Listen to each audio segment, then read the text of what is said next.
Welcome back to Brothas On Football, the only podcast where we discuss professional football from a black man's point of view.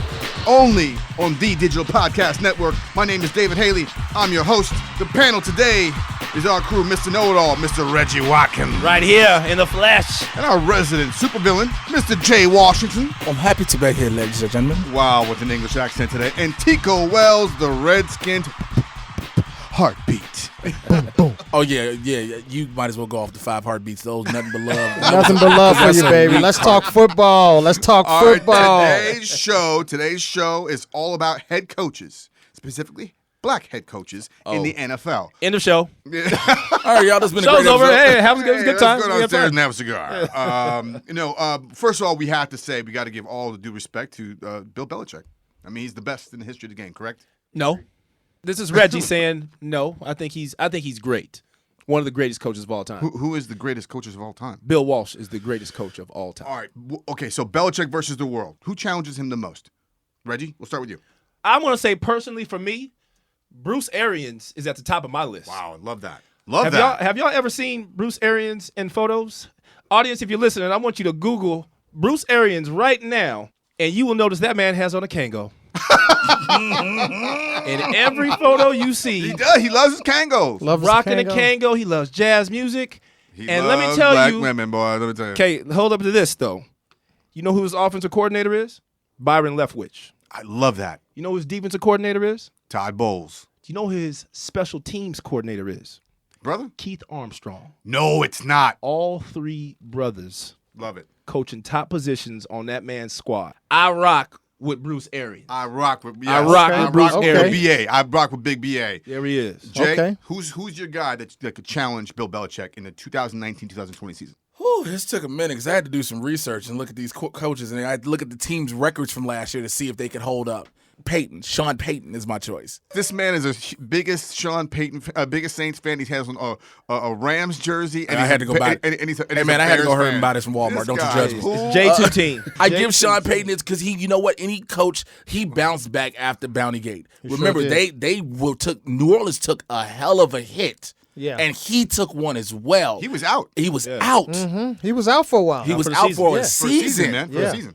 And they lost their defensive coordinator. Yeah, Greg Williams. They lost Greg Williams total. Greg Williams is still in the league, though. He has 9 lives. Greg Williams has about 9 But you see what I'm saying? They lost all of this through Bounty Gate. All right. And to rebound through that. And again, I will always go to the last season where they got screwed out of the bowl, but also they keep producing players that keep going up. Well, this is ironic. You know, you love Saints, right? You love the Saints.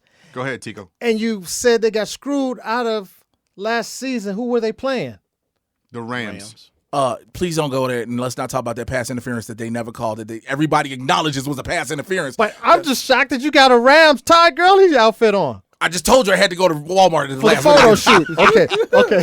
You get a photo shoot pass. All right, Blue Jay, light I special. don't know, Jay. You are gone. You are an anomaly. You are an anomaly. That's what you are. Tico, what coach to you can hold a candle up to this season?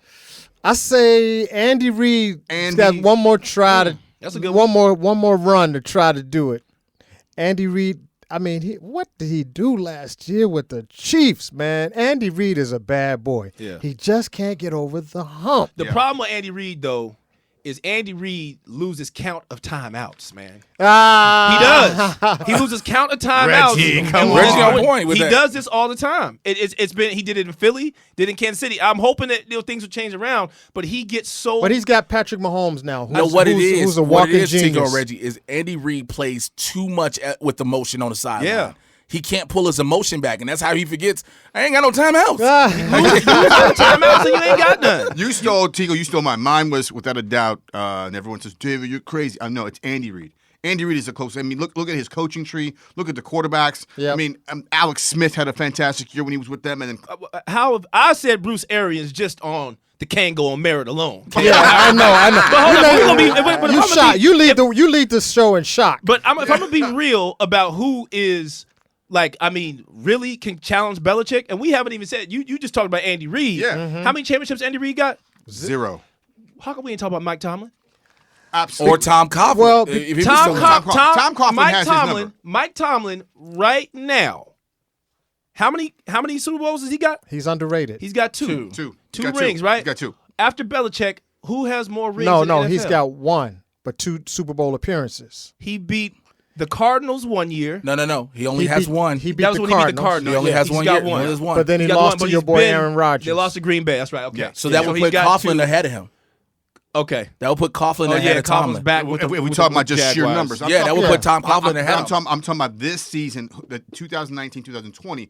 I think that the Kansas City Chiefs have a shot to knock them out in the AFC. I do chip too. on Okay, the I'll way. give I you that. think I'll give you that. Pittsburgh devastated themselves by not finding a way to work Le'Veon and AB. And I don't know, and They got like Juju. Stephen A. Tico, Smith they and got these Juju. people. Yo, yeah. Tico, they got Juju, remember? They Juju. got they got Yeah, Juju. Juju. Oh, they got Juju. Oh, right. Everything's safe. Everything's good. Everything's good. Everything's good. They got Juju. Got Juju. Gentlemen, how many black coaches are in the NFL? Let's say it all together. Ready? 1, 2, 3. Three. Yeah, exactly. So we have 3 black head coaches in the NFL. Anthony Lynn in Los Angeles, Mike Tomlin in Pittsburgh, and Brian Flores in Miami. Now, what percentage of the NFL players are black? Oh, it's got to be about 75, 80. Over like 75-80% are black. 70% is black. Now, what about management? Oh man, you probably looking at about 20%. 3%. 40%. Oh well, Management, not management. You not talking coaching. about like 20%. Because we already got the coaches. You talking about general managers? You talking about like managers, upper level management. about maybe league 12, office? 12. 9%. Hey, I was close. 9%.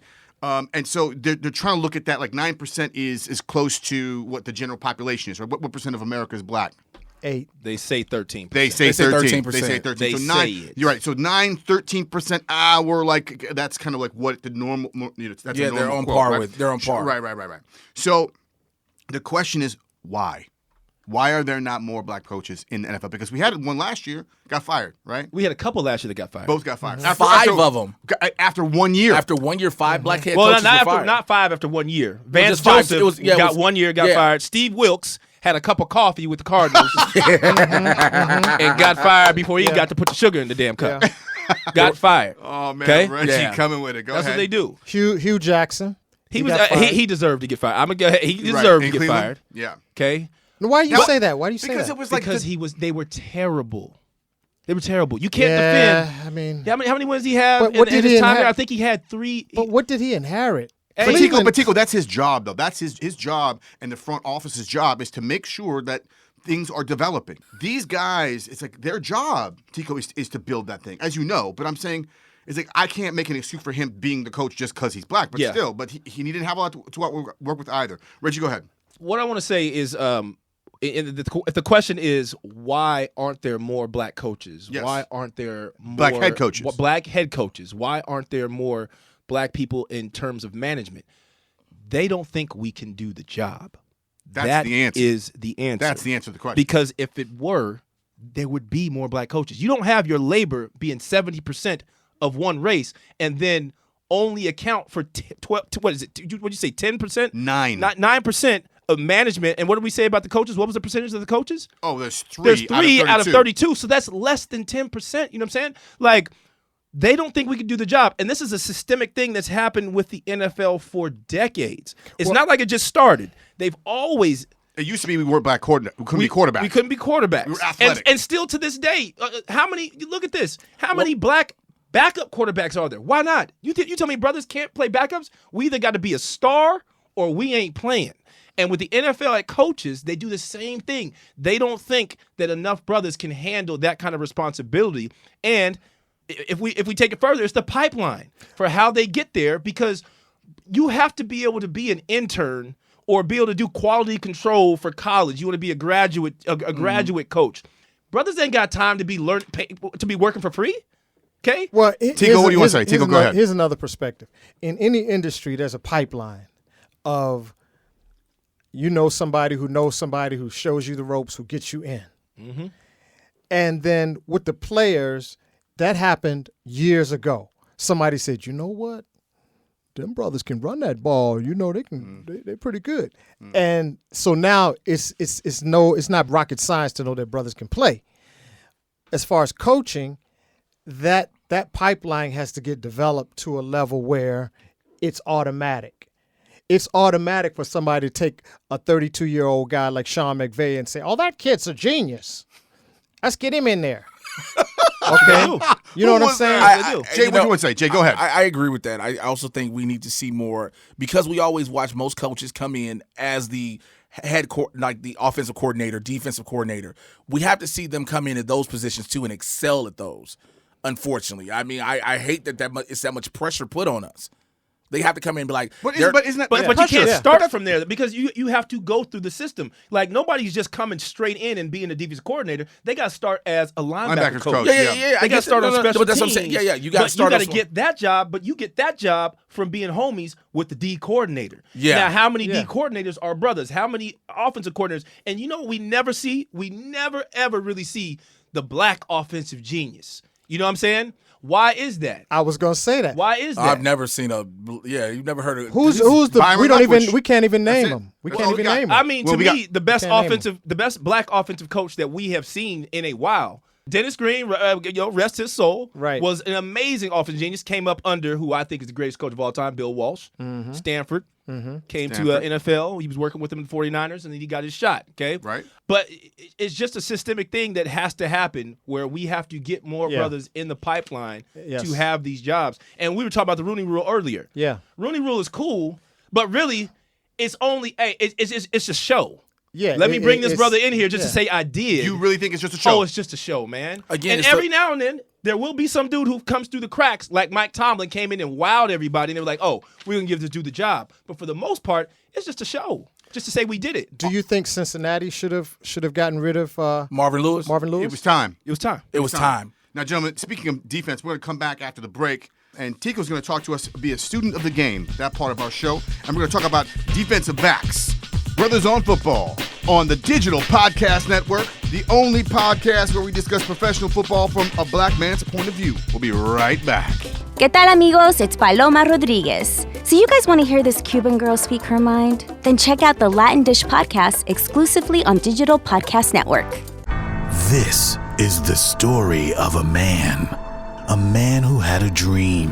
And one day, that dream turned into... Yo, what's going on? Dean Edwards got a new show? Yo, what's poppin'? It's your man, Dean Edwards. Guess what? You remember me from Saturday Night Live. You remember me from MTV's Guy Code. But now you're going to remember me from the Dean Edwards Show on the Digital Podcast Network. I don't listen to a lot of things, but I listen to my man, Dean Edwards, on the Digital Podcast Network. He got his own show. It's all Dean. It's all love. It's all going down on the Digital Podcast Network. Visit digitalpodcastnetwork.com.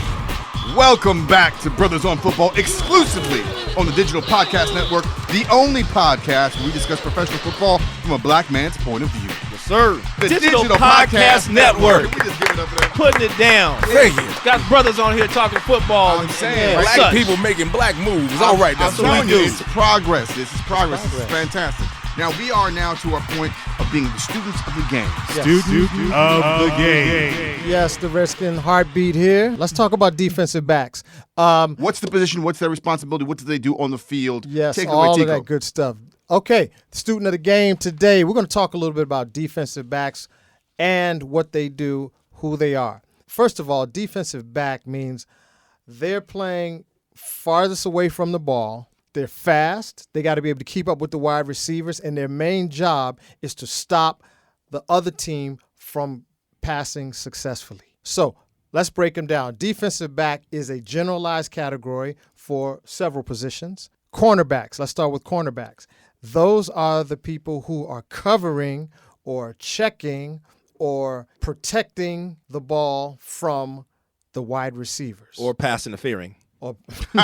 Costing teams going to the Super Bowl. Yes, Wow, yes. that train ain't never late. Sensitive, y'all so sensitive. Anyway, the cornerbacks are guarding the wide receivers. The wide receivers are going out, running different patterns, and they're trying to catch the ball. The cornerbacks are trying to minimize their success. By holding them. Wow. I'm a former receiver. I'm a former receiver. I can't help The it. diva. They I'm a cannot former hold receiver. them. I can't help it. They can't push them out of the way at the last minute. They can bump them for the first 5 yards. Okay. So that's your cornerbacks. They're on the outside, the far outside, closest to the sidelines. Then you have two guys called your safeties. You have a strong safety and a free safety. Now, your strong safety is usually a little bit bigger, not quite as big as your linebackers. Linebackers probably go 250 on average, 232, 260. That is a very specific Boy, way you that are- you go. This guy has done. 232. He has 232. done I his know. homework. You never hear 230. I always hear 232. He's about 232.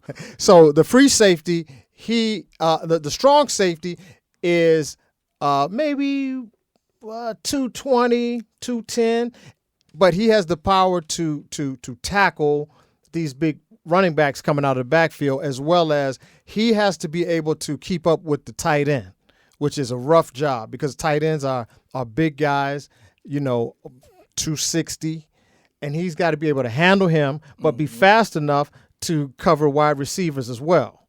So it sounds like he has to be one of the best athletes, just in terms of being an athlete on the field. He's got to be a bad cat, like a Sean Taylor. Y'all remember Sean Taylor? Of course. Yeah, gotta have like good Redskins. you gotta have good quick reflexes too to be a safety. Twitchy. Yeah, because you've got to react. You're the last line of defense. The safeties are the last line of defense on the defense.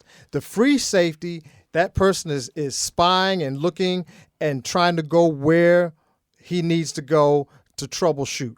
He might take a tight end. He might take a back coming out of the backfield, running back. He may pick up a wide receiver. They might be playing a what we call a zone where you only cover a certain part of the field. And once the wide receivers get past the cornerbacks, now the safety has to pick up that receiver for the rest of the route. So your defensive backs primarily cover anyone going out for a pass, but they also have to be the last defense in the run game. Let's give it for Tico. Now, Student of the game.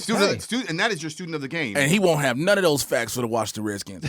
Now, who is your top, Tico, your top DB to look for in the 2019-2020 season? I'm hoping the whole Redskin defensive backfield. That's We're a lot of looking hope. good. That's We're a lot of looking hope, good. man. That's a whole lot of hope. Quentin Dunbar at cornerback. My man Josh. They call him Norman. Josh Underperforming Norman. Josh Dodgeable. We got Landon Collins now on the Redskins. Yes, he's a beast. No Yeah, doubt. So the Redskins' defensive backfield has been horrific for the last 5-6 years, and they keep trying to get it together. So I think this year they may have gotten the pieces together. All right, we're going to go on to Jay Washington. Who are the DPs that you are looking out for, the people that should be excited about this season? Hi, this is Casey Kasem, and my pick for DBs that you all should be looking forward to. Number one would be playing for the Los Angeles Rams, Aqib Talib. Because Old man, huh? that old man is a beast. Come take your chain, huh? He will punk you out on that field. He matches up with some of the biggest and best of them and does not blink at all. True. He does not flinch. Do you think that he has a part of him that he's getting older, so he has to do all that chirping and talking and costing his team time and game and in and game out, 15-yard penalty after 15-yard penalty? Well, see, here's the problem with that. The trash talking is something that's going to happen when you're in the moment of the game. And I understand, yes, there's penalties involved with it, David. That's a huge thing. I get it. But it's like, this man is, in NFL terms, he is a granddaddy. He's 33. That's old in NFL terms. To be playing DB, too. That's to be playing DB is old. But still to hold up like he has been, you know what I'm saying? It speaks volumes to his gameplay. All right. Because you have these young receivers coming in who like, what you gonna do, old man? Oh, yeah. What you gonna do, old man? Oh, yeah. And then this old man show you what he gonna do, then it changes the game. All right. Reggie, Mr. Know-It-All, what DB should we be looking out for this season, 2019-2020? This season, we need to be looking out for Jalen Ramsey. I can't be mad at you on that. Okay. For that one, bro. Crowd favorite. He owes Jalen us Ramsey. one. Jalen He owes us a whole season. He owes us a season. Because he came out last year on disappeared. fire, talking like crazy, Yeah. talking about everybody. We didn't hear and nothing. Odell came out and gave him that word. I mean, he came out with, he was like, yo, I'm finna Everybody shut you gave- down. Odell was yeah. like, for real? Yeah. Man, word? everybody Can't be mad at you gave on him that work. So this year, he's looking to get his money too. And Yeah. you know they got old man Coughlin over there who ain't trying to give no money Yeah. to dudes who be talking He's crazy. going to be gone, I think. They're going to trade him. Well, we gonna see if he ball out this year. They gonna have to do something because you can't have They can there's a franchise premium. him. There's a premium on having guys who can defend the pass. Okay, you need pass rushers, but I would argue, even though I hate them with all my fiber of my being, DBs have to be some of the most skilled people on the No field doubt, no because doubt. you are basically guessing. You know what I'm saying? Uh-huh. You're guessing every time you get out there on that island. time. The receiver knows where they're going. You don't know where they're going. Right. So you got to be able to react and turn and accelerate. And Reggie, to add to that, not only are you guessing where the receiver going, you got to guess where the ball going. exactly. No, Yeah, guess what I the think play that's, is. that's the big guess, and they're tells, right? You know, you see if they're leaning a certain way, left foot or right foot, if those trying to get them turn them hips and all that. You know what I mean? Yeah. You're watching all that, the shoulders, where's the neck, all that, the physical thing. I think that's why I'm choosing Marshawn Lattimore from your Saints, buddy. That's the Yep. guy. That's the Yeah. guy who's the one that made that play. That made everyone really mad about the Rams. But I'm telling you, he had a tour de force up until that point. And then he just ran through the guy, and then everything got all crazy. Go ahead. I want to Jay. ask. I want to add one person to ask this to the collective and see what we think about him. Go. Patrick Peterson.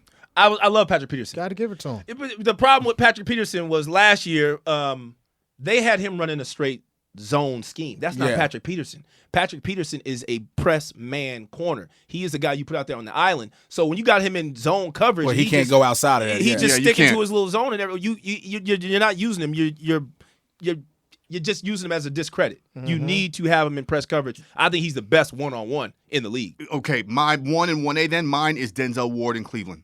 That guy, he got taken 4th overall, right? Everyone's like, oh my God, you should have taken this guy. Should have taken that guy. He's good. He was out there like Charles Woodson. He had a Charles Woodson-esque season last year. Except, here's the thing.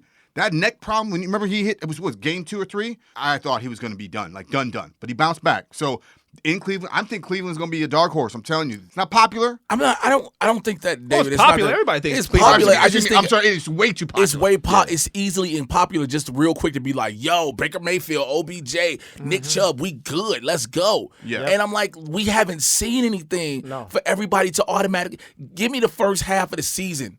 And let me see what this Cleveland team does before everybody start crowning them. Yeah. I'm gonna sound like Dennis Green on this. Go ahead and crown him. Go ahead and crown them. Give them the half of the season, not even all season. Give me 8 games, then tell me where they at. Yeah. If they 6-2, 5-3 come at the end of 8 games, Right. then yeah, we own to something. Yeah. Now, one other DB. Go back to Belichick. Belichick isn't a big sign guy. He doesn't sign the big. Oh, he paid Stephon Gilmore. That's exactly what I'm talking about. Pay I him. think that he's the best in the league at the position. It took a year, but like he got there, and I didn't think it was going to. I was one of the things I was like, but now I watch. I'm like, that dude is a problem. I still got to stick with Patrick P because he does everything. He's a kick returner, punt returner. No doubt. And he's and so exciting to man's watch. I'll ask you guys about one more player, and this is overall thoughts of him. I know it's not a current player, but real quick, Peanut Tillman. Well, he made his little trademark by knocking the ball out of people's hands. First ballot Hall of Famer. First ballot. First ballot. First ballot Hall of Famer, guaranteed. Man, you got a Bears jersey on. Of course you gonna No, say Right. No, it ain't. First ballot? Hold on. Reggie, let me interject, Hold bro. on. Let me interject. He had a technique, Look, he had a technique that worked that everybody else has tried to do since. and they're still doing it. It's part of the game now. It's part of the game now. That man changed the game. changed the way changed the game DBs and quarterbacks play. Reggie, you so mad right now. He changed the way they play, bro. Y'all can't see. Reggie's so hold on. exasperated He's right now. seething over here. Because we be throwing out these terms like it's just easy to do. First ballot Hall of Fame. Do you understand that? I'm the one that said it. I know what it is. Hold up. that's T.O. it's such- Terrell Owens wasn't the a first first ballot, ballot. and he But also- should be. Yeah. He should have been. but I'm we not know- hating that. Like, you But think hold on, Peanut but Reggie, Tillman's going to be a first Reggie, you know why ballot? people aren't first ballot? You know who votes on Hall of Fame, right? Writers. Writers. So guess what didn't like T.O.? Writers. I understand that. But guess what like Peanut Tillman? Writers. Peanut Tillman will go first ballot once he's eligible. Y'all can't see it. Man. Reggie is so mad right You don't now. understand. He's like, There's he's writers afraid. in the league who don't even know what Peanut Tillman's real first name is. And y'all Do talking you about have to first know? ballot. Yes, I do. No, Who you have- is Charles he? Peanut Tillman. Okay, I know Charles Number Peanut- 31 from the Bears. Let's You go. not, you not gonna be no DB running a forever 40 and getting into the NFL Hall of Fame right on the first ballot. I'm sorry, I like Peanut. Yeah, I but like Peanut Tillman. it's a popularity contest too. He ain't so, that popular. Yeah, but He's I mean, not? No. They keep bringing him up every time Josh Norman or somebody Deion Sanders does is it. a first ballot Hall of Famer. Well, he's Charles already in. Peanut Tillman is a really, really, really good player. Yeah. He's a really, really, Yeah. really good player. He I is not agree. a Hall of Famer. I agree. I'm sorry. Now you're going to agree with it, Tico? Now you're going to agree with it? Okay. Yeah, because, I mean, for me, the Hall of Fame is a beautiful place. Most people who get in the Hall of Fame, like you said, it's the writers, it's their opinion, it's a popularity contest. Yes. But we're talking about this year. This year, I'm telling you right now. Right now, I'm looking at this. It says that Aqib Talib is ranked the 12th best corner in the league. The number one corner in the league, Stephon Gilmore. Number two, Kyle Fuller from Chicago. Because he was a number beast last three. year. Number three, I give him that. Patrick Peterson. Jalen Ramsey's number 4. Denzel Ward, number 5. Chris Harris from Denver, number 6. Marshawn Lattimore. This is all preseason. This is all like. I just want to tell y'all, I don't like to go with the curve since y'all picked the first top 10. Well, let me tell you. Patrick Peterson was missing in action last year. Let's face it. Because of the zone scheme. Fine. Darius Slay from Detroit. Detroit is a team that's like, they still exist? Right. Xavier Howard from Miami. And then number 10 is Desmond King from the Chargers. Yeah, now you get to all these names that I don't care about at all. You start talking. You be like Desmond King. Number 10. Who put Desmond King? Number 10. Oh, The okay. average Charger fan doesn't even know who Desmond King is. I know. Right, he was right. fantastic last year. He had a great year. Okay. What happens on those years when they disappear? Do we still give them the credit, or does that exclude them from the rankings? You know, it's hard because that goes for every position. That goes for everything. That goes for every position in because they again, we talked about earlier, Le'Veon Bell. I was just getting ready to say Le'Veon Bell. He's He's getting credit from 2 years ago. and he hasn't before. played. He didn't play at all the last season. So it's like, we don't know where their head is at. Kyle Fuller, we don't know. No, Fuller played. He had a good season. He's a beast. Listen, I want to thank again Reggie Watkins for a great episode, Jay Washington for a great episode, Tico Wells for a great episode, And student of the game. and student of the game, And David Haley. Hey, I'm doing my thing on My the man, hosting thanks tip for holding it 1212. We are Brothers on Football exclusively on the Digital Podcast Network, the only podcast where we discuss professional football from a black man's point of view. Yes, sir. We'll see you next time. You've been listening to Brothers on Football exclusively on the Digital Podcast Network. Start your subscription now at digitalpodcastnetwork.com.